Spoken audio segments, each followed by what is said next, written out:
Okay, today we'll be showing you how to use the juicer, the spice grinder, and then the apple peeler. For the juicer, it is very heavy. It does not seem like it, but it's very bottom heavy. This whole thing is very, very heavy, but it works very well, and I highly recommend it.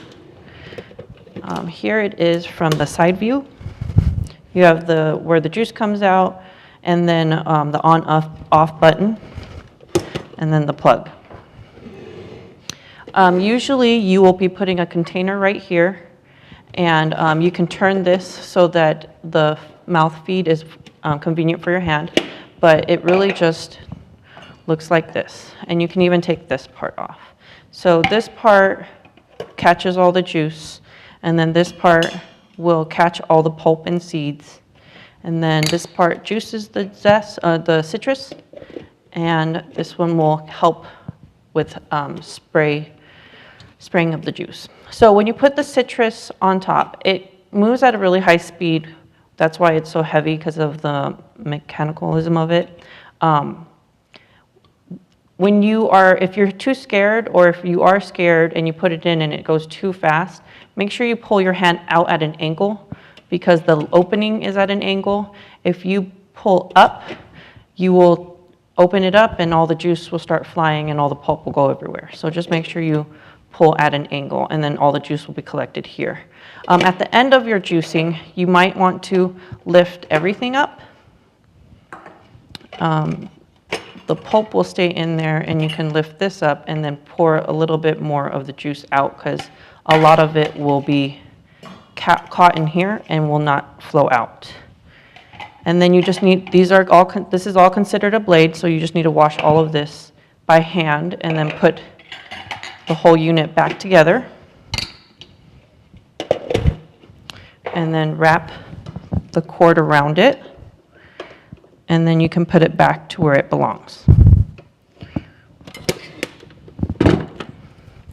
For the spice grinder, this is the lid for it, where you press the on-off button. This is where you put the spices in, and then this is the main machine. You uncoil it and go ahead and plug it in. There's no buttons on the bottom, so you don't have to worry about it. There's some teeth on the bottom where you have to lock this part in.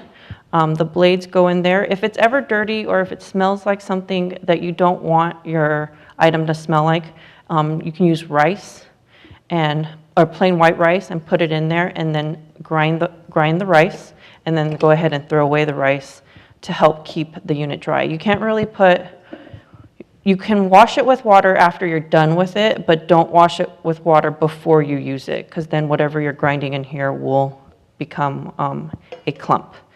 So as you can see, you just place it down and you twist, and it locks in and it doesn't come out.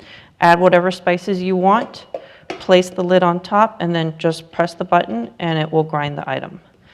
Make sure you do clean it afterwards. If you don't, it gets really smelly, especially if you grind cumin. That is a very strong flavor. So make sure you go ahead and clean the item. Once you're done cleaning the item, go ahead and coil it again and place it where it belongs. This is the apple peeler. Ideally, you use an apple peeler on a surface that is metal or marble, so that there's a suction cup on the bottom. If you pull the lever down, it will suction cup onto the surface, making it safer for you to use. So there are many blades on the apple peeler. This little U part is a blade, and that's the part that cuts the peel. This is also a blade, this circle right here. That's the part that cores the apple. And then there's a blade right here. That's the part that slices the apple. So for this one, you want to, there's a lever right here. If you push down and pull back, that restarts the item, and you can place the apple right onto the 3 prongs.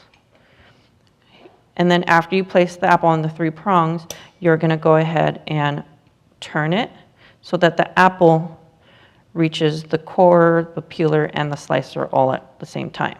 Now, I recommend when the apple gets to the peeler part, you lightly back it up so that it lightly touches the apple. Once it hits the apple, then continue peeling and it will continue peeling, slicing, and coring all at the same time.